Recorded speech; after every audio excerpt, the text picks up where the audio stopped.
So, Har Har Mahadev, in this video we are going to study about or learn about something called Newton's rule for quadratic equations, or it is also known as power of roots, जहाँ पे roots के power के बारे में discuss किया जाएगा और उसके बीच में कोई एक रिलेशन दिया जाएगा रूट्स के बीच में, और उससे एक इक्वेशन बनता है जिसकी मदद से बहुत जो टफ दिखने वाले सवाल हैं बहुत इजीली सॉल्व हो जाते हैं। और स्पेशली ये बहुत इंपॉर्टेंट है with respect to JEE Mains and JEE Advanced as well.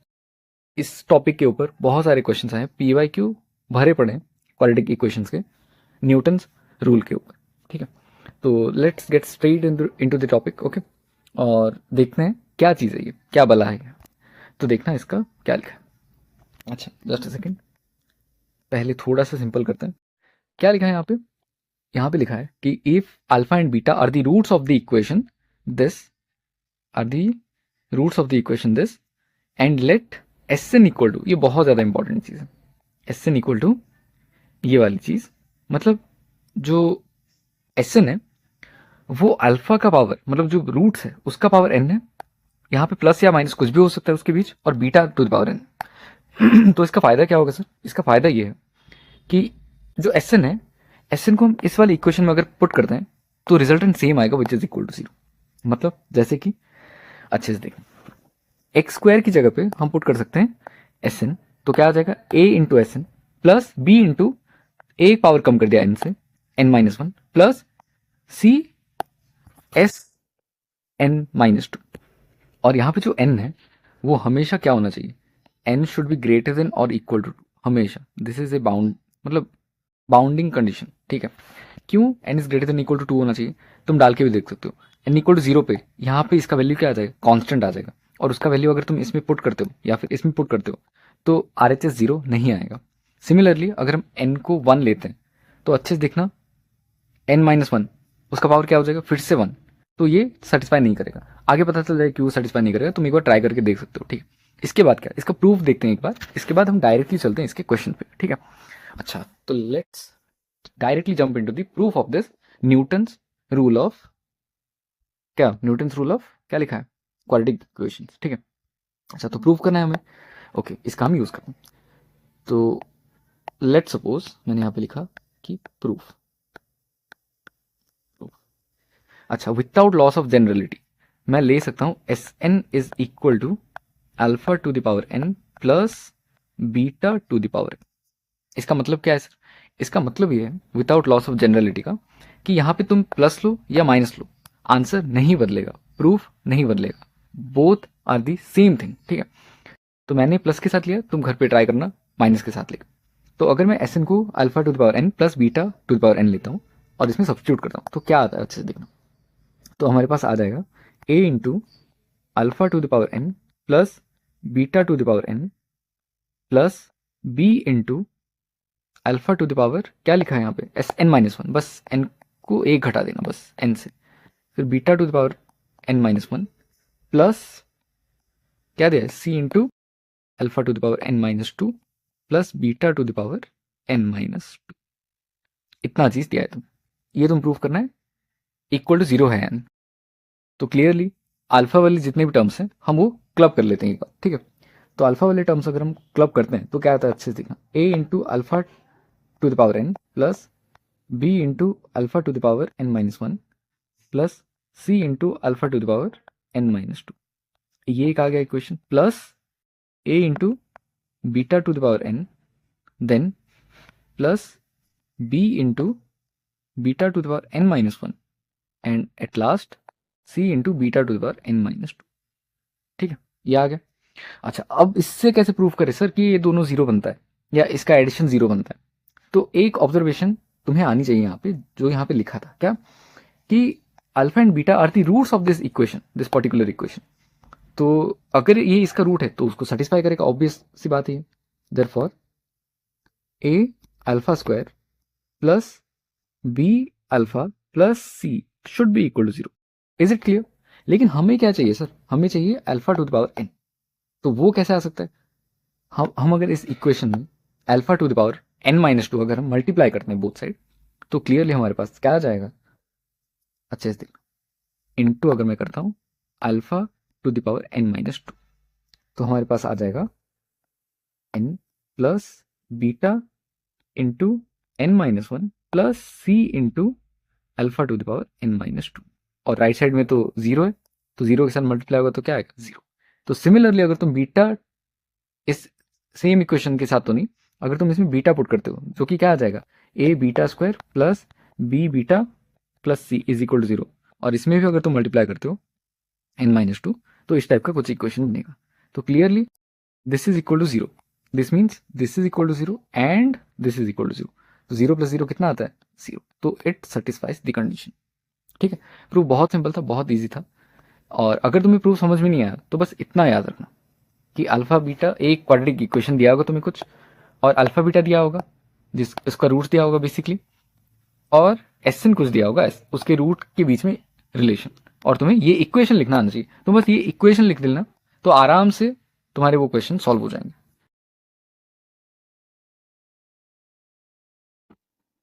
तो ये जो पहला क्वेश्चन है ये जेई मीन्स का एक पीवाई क्यू है, इसको सॉल्व करने की कोशिश करते हैं। ठीक है, तो दिया क्या है, एक वही इक्वेशन जो कि मैंने बोला था डेरिवेशन के टाइम, एक इक्वेशन दिया जाएगा जो कि होगा of the form basic quadratic equation, उसके ऊपर यूएन कोई भी एक रिलेशन दे सकता है। यहाँ पे जो कोफिशिएंट है अल्फा एन और बीटा एन के वो वन है, लेकिन यहाँ पे वो कुछ भी हो सकता है, वो हो सकता है two alpha N plus pi beta N, anything. इसके लिए भी वो टू है, मैंने बस वो प्रूव नहीं कराया, लेकिन तुम ए और बी लेके खुद सॉल्व कर सकते हो, इसके कोफिशिएंट्स दोनों के लिए सेम ही आएंगे। अच्छा, तो मैंने क्या बोला था, समझना मेरी अप्रोच को, मैं ये कैसे सॉल्व कराता हूँ।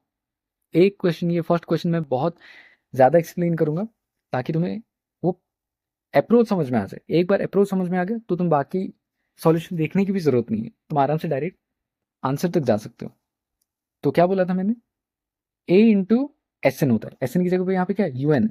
ठीक है, तो पहले तो इक्वेशन लिख दिया, ए इंटू एस एन या यू एन, ए यहाँ पे क्या है, वन है, तो लिख दो यहाँ पे आराम से U N plus root two U n-1 फिर -8 U n-2 is equal to zero. In general तो यही होता है इक्वेशन। ठीक है, बाकी का नहीं पता। तो अब हम क्या करेंगे सर, अब तो बहुत अजीब व गरीब एक्सप्रेशन दिया है यहाँ पे, U10 U9 etcetera etcetera. Just a second, I by mistakenly lock the screen. हाँ, तो मैं क्या बोल रहा था कि यहाँ पे ये इक्वेशन दिया है, लेकिन अच्छे से देखना, यहाँ पे जो हाईएस्ट डिग्री टर्म है वो किससे जनरेट होगा, UN से जनरेट होगा। और यहाँ पे क्या दिया हाईएस्ट डिग्री, 10 फिर 9 फिर 8, तो क्लियरली एक एक घट रहा है यहाँ पे। इतना तो ऑब्जर्वेशन आना ही चाहिए, वरना जेईई मेंस का एग्जाम देने का कोई फायदा ही नहीं है। तो मैं यहाँ पे क्या लिखूंगा, पहले इसकी जगह पे U10 as per the demand of the question. ठीक है, फिर root two U9 is equal, इसको मैं राइट साइड शिफ्ट कराता हूँ, आ क्या जाएगा 8, जस्ट सेकेंड, 8 इंटू U8, ये आ जाएगा पक्की बात है। और न्यूमरेटर में क्या दे, यही एग्जैक्टली सेम चीज दी है न्यूमरेटर वाली चीज। और डिवीजन में क्या दे, 2U8, तो बोथ साइड हम 2U8 से डिवाइड कर लेते हैं, तो क्या आ जाएगा हमारे पास 2U8 and which is equal to 4। 4 is the correct answer for this question. Okay, let's move on to the next question. यहाँ पे भी डायरेक्टली इजी है, अभी तो मैंने समझा समझा के लिखा है ना, इसलिए थोड़ा टाइम लगा। अब डायरेक्ट अप्रोच को समझना। ठीक है, तो यहाँ पे क्या होगा, यहाँ पे भी सेम चीज दी है, 10 दिया है, 8 दिया है और 9 दिया है। ठीक है सर, लिख लेते हैं। और यहाँ पे इक्वेशन दिया है, और यहाँ पे एस एन या यूएन की जगह पे ए एन दिया है, तो ओके, ए एन, एन की जगह पे क्या होगा, हाईएस्ट डिग्री कौन सा है, 10 है, तो A10 -6 A9 -2 A8 is equal to 0। Okay, अच्छा इस बार रिलेशन किसके साथ दिया है, A10 -2 A8, तो इन दोनों को यहाँ पे रख लेते हैं और राइट साइड इसको शिफ्ट करा लेते हैं। तो राइट साइड क्या आ जाएगा, A10 -2 A8 is equal to 6 A9, और बोथ साइड हमें डिवाइड क्या करना है किससे, 3 A9 से।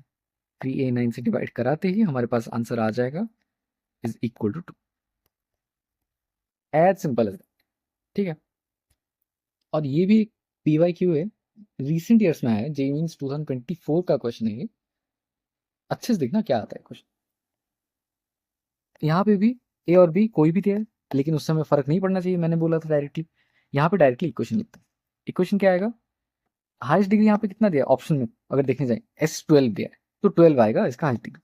तो ए तो 1 है, 1 into S12 minus S11 minus S10 is equal to 0। तो आ क्या जाएगा इससे equation, S12 is equal to S11 plus S10 is the correct answer for this question. कौन सा ऑप्शन है? Second option is the correct. Just imagine, एक Newton's rule पढ़ के अगर तुम गए होगे और डेफिनेशन भी याद होगा तुम्हें, तो तुम्हारे 4 मार्क्स बन जाता। कितने लोगों से आगे तुम हो सकते हो। बहुत ईजी है, बस थोड़ी सी चीजें हमें आगे से जाननी पड़ती। ये भी एक बहुत अच्छा PYQ है, जेई मीन्स 2024 का ही, लेकिन थोड़ा सा अच्छा क्वेश्चन है ये बाकी सारे क्वेश्चन, प्रोसीजरल क्वेश्चन के मुकाबले। क्यों? क्योंकि इसमें अरेंजमेंट करने पड़ते हैं। तो यहाँ पे दिया क्या है, एक्स स्क्वायर वगैरह एक इक्वेशन, और यहाँ पे टर्म्स कितने हैं, 10, 11 और 12। तो सारी चीजें किसके अराउंड घूमने वाली हैं, P12 के अराउंड। तो डायरेक्टली लिख लेते हैं डायरेक्ट इक्वेशन। तो P12 इस इक्वेशन की मदद से minus root over of 2 into P11 minus root 3 P10 is equal to 0। Clear है? बहुत ज्यादा इजी है। ओके, अच्छे से देखना। अब हम क्या करते हैं, थोड़ा सा ब्रैकेट वगैरह खोल लें ताकि हमें इजी हो जाएगा। अगर हम ब्रैकेट वगैरह खोलते तो एक चीज ऑब्जर्व कर सकते हो तुम, 11√3 और P10 के साथ √3 है, ठीक है। और देन उसके बाद क्या सर, बस इतना ही? नहीं, और भी चीजें हैं जो तुम्हें ध्यान में रखनी आनी चाहिए। 11 इसमें मल्टीप्लाइड है, 11 इसमें मल्टीप्लाइड है और इसमें मल्टीप्लाइड है। तो 11 इससे कॉमन आ जाएगा। अगर मैं डायरेक्टली 11 उससे कॉमन निकालता हूँ और वो -11 या फिर 11 नहीं सही, तो देखना क्या आता है, √3 इंटू P10 आ जाएगा, देन √2 इंटू P11 आ जाएगा, और लास्टली P12। और ये इक्वल किसका है सर? क्योंकि हमें तो पता है ये वाला इक्वेशन, ये किसके साथ इक्वल है? अरे अच्छे से देखो, अगर मैं माइनस अगर यहाँ पे मल्टीप्लाई कर दूँ बोथ दी साइड, तो यही तो आ जाएगा। और राइट साइड क्या आ रहा है, 0। तो ये डायरेक्टली इक्वल टू आ जाए कितना, 0 के। तो ये टर्म और ये टर्म हम इग्नोर कर सकते हैं। तो बचा क्या लास्ट में? तो बच्चा लास्ट में हमारे पास 10 अगर हम कॉमन निकालते हैं, P11 माइनस 10 रूट, सॉरी 10 तो मैंने कॉमन निकाल दिया था, √2 P10। अच्छा अब क्या करें सर, अब तो हम फंस गए। अब तो हमारे पास बस यही इक्वेशन बचा है अगर हम देखने जाए तो। और इस इक्वेशन की मदद से अगर हम लिखने जाएं तो इसको अगर राइट हैंड साइड अगर हम शिफ्ट कराते हैं तो नहीं आता, क्योंकि यहाँ पे तो सिर्फ P11 दिया है। तो क्या करें सर अब? तो बहुत ईजी है, यहाँ पे भी तुम्हें देखना, अच्छे से देखना तुम। P12 है, उसके बाद वाले में √2 इंटू P11। तो यहाँ पे 1 है इसका कोफिशिएंट और इसका कोफिशिएंट √2 है। तो इसका क्लियरली मतलब आता है कि इस वाले इक्वेशन से हमें P11 लिखना था। P11 minus √2 P10 minus √3 P9 is equal to 0। और तुम्हें लेफ्ट हैंड साइड में क्या दिया है, ये वाला इक्वेशन दिया है। अगर इसमें अगर तुम 10 मल्टीप्लाई करते हो और इसको राइट साइड लेके जाते हो तो आ जाएगा कितना, 10 √3 P9 is the correct answer for this question, which is the option number 3 is the correct. ये गलत हो जाएगा, ये भी गलत और ये भी गलत। तो ये थोड़ा सा हल्का सा अच्छा क्वेश्चन था, हल्का सा ही अच्छा क्वेश्चन था। अच्छे बच्चों के लिए ये तो बहुत बेसिक हो गया। अब ये वाला क्वेश्चन भी देख लो, ये भी एक जेई PYQ है। तो इससे डायरेक्टली हम इक्वेशन लिखते हैं क्या, P16 गया हाईएस्ट डिग्री, तो यहाँ पे 16 ही नजर आ रही है न्यूमरेटर में। तो इसको थोड़ा सा अरेंज करने की कोशिश करते हैं, ठीक है। तो एक मैं काम करता हूँ, इन दोनों को कंबाइन कर लेता हूँ, और बाद में जो लास्ट 2 टर्म्स है, सेकंड और फोर्थ टर्म, उनको कंबाइन कर लेता हूँ। क्यों? आगे तुम्हें पता चल जाएगा। किसी को भी कंबाइन कर सकते हो, लेकिन तुम्हें एक्चुअल फॉर्म में लाना आना चाहिए। अच्छा, इसको देखे मैं क्या लिख सकता हूँ directly, P16 minus P15 minus 4 into P14 is equal to 0। तो पहला इक्वेशन तो ये आ गया बहुत इजीली। इसके बाद अगर मैं इससे कॉमन निकालता हूँ, फर्स्ट और थर्ड वाले टर्म से P15 कॉमन आ जाएगा। P15 कॉमन आने के बाद क्या बचेगा, P16 माइनस P15। ओके, और इन दोनों को कॉमन निकालता हूँ तो इन दोनों में से क्या कॉमन निकलेगा, P14 ना, प्लस P14। अगर मैं कॉमन निकालता हूँ तो आ कितना जाएगा, P15 माइनस P16 कॉमन आ जाएगा। ठीक है, ये दोनों सेम ही चीजें लिखी हैं, बस उलट पुलट करके दिए। ठीक है, इसको थोड़ा सा रीअरेंज कर सकते हैं हम। मैं सिर्फ न्यूमरेटर सॉल्व करा रहा हूँ फिलहाल, ठीक है। तो यहाँ पे अगर मैं एक माइनस ऐड कर लेता हूँ और अंदर माइनस मल्टीप्लाई कर लेता हूँ, तो ये दोनों तो सेम ही हो जाएगा। एंड P16 माइनस P15 कितना होता है, इज इक्वल टू 4 P14 आ जाएगा। तो एग्जैक्टली कितना आता है, P16 माइनस P15 अगर मैं कॉमन निकालता हूँ तो आ जाएगा P15 माइनस P14 ये आ जाएगा। और इसका सॉल्यूशन तो हमें पता है, अभी जस्ट हमने निकाला था 4P14। 4P14। अच्छा, P15 माइनस P14 के लिए क्या करना पड़ेगा? हाईएस्ट डिग्री 15 रखना पड़ेगा। हाईएस्ट डिग्री अगर हम 15 रखते हैं इस इक्वेशन की मदद से तो क्या आ जाएगा? अच्छे से देखना, P15 minus P14 is equal to 4P13। Okay, तो यहाँ से आ गया 4 इंटू P13। और डिनोमिनेटर में क्या दिया? अच्छे से देखना, P13 इंटू P14। तो P13 इंटू P14 आ गया यहाँ पे हमारे पास। ये दोनों कैंसिल हो जाएंगे और आंसर हमारा लास्ट में मिलता है 16 is the correct answer for this question. 16। Okay, to be honest सबसे अच्छा क्वेश्चन अगर न्यूटन्स रूल पे डायरेक्टली अगर कोई बनाए तो ये वाला क्वेश्चन। तुम अच्छे से देख सकते हो कि ये कितना अच्छा क्वेश्चन है। यहाँ पे तुम्हें बस अल्फा एन दिया है और इसका वैल्यू पूछे, लेकिन यहाँ पे तुम्हें उसने बोला ही नहीं है क्वाड्रेटिक इक्वेशन क्या है। तुम्हें ये अज्यूम करना पड़ेगा। तो एक बार ये खुद से ट्राई करो, अगर नहीं होता फिर सॉल्यूशन देखना। ओके, तो सॉल्यूशन में कुछ ऐसा आएगा कि कंडीशन पता है क्या दिया था क्वेश्चन में? कि दिया था alpha N is equal to some root to the power N और second root to the power N. यहाँ पे प्लस और माइनस कुछ भी हो सकता है, यहाँ पे माइनस है। तो एक रूट कितना हो जाएगा उस क्वाड्रेटिक इक्वेशन का? 19, और एक का रूट कितना हो जाएगा? 12। तो अच्छे से देखना क्या होता है इसका सॉल्यूशन। तो क्लियरली हम इसको लिख सकते हैं x minus 12 into x minus 19 is equal to 0। इसका इक्वेशन लिख सकते हैं हम आराम से। ओके, इसके बाद क्या हो जाएगा सर? इसके बाद हो जाएगा x square minus 31x plus 19 into 12 is equal to 0। Clear है? बहुत ज़्यादा इजी। अच्छा, यहाँ पे भी देखना हाईएस्ट डिग्री टर्म कितना है? अल्फा 10 है, मतलब 10 आएगा इसमें। तो alpha 10 minus 31 alpha 9 is equal to minus 19 into 12 alpha 8। इसका इक्वेशन आ जाएगा। लेकिन न्यूमरेटर में क्या दिया है? इसका नेगेटिव दिया है। तो इसका अगर हम नेगेटिव करते हैं तो ये कितना आ जाएगा? राइट हैंड साइड में पॉजिटिव। और डिवाइडेड बाय कितना दिया है? 57 अल्फा 8। और 57 अल्फा 8 अगर हम करते हैं यहाँ पे तो कितना आ जाएगा? 19 3 और यहाँ पे 4। सो 4 will be the correct answer for this particular question. ये भी एक जेई मेंस का PYQ है, बहुत इजी क्वेश्चन है ये भी। थोड़ा सा इसमें लेकिन दिमाग लगाना। और पिछले जितने भी क्वेश्चन थे उन सबसे कह सकते हैं हम अच्छा क्वेश्चन। तो अच्छे से देखना इसको सॉल्व कैसे करते हैं। इसमें मैं अप्रोच भी बताते चलूंगा कि हमने ऐसा ही क्यों सोचा। ठीक है, तो देखना न्यूमरेटर में क्या लिखा है।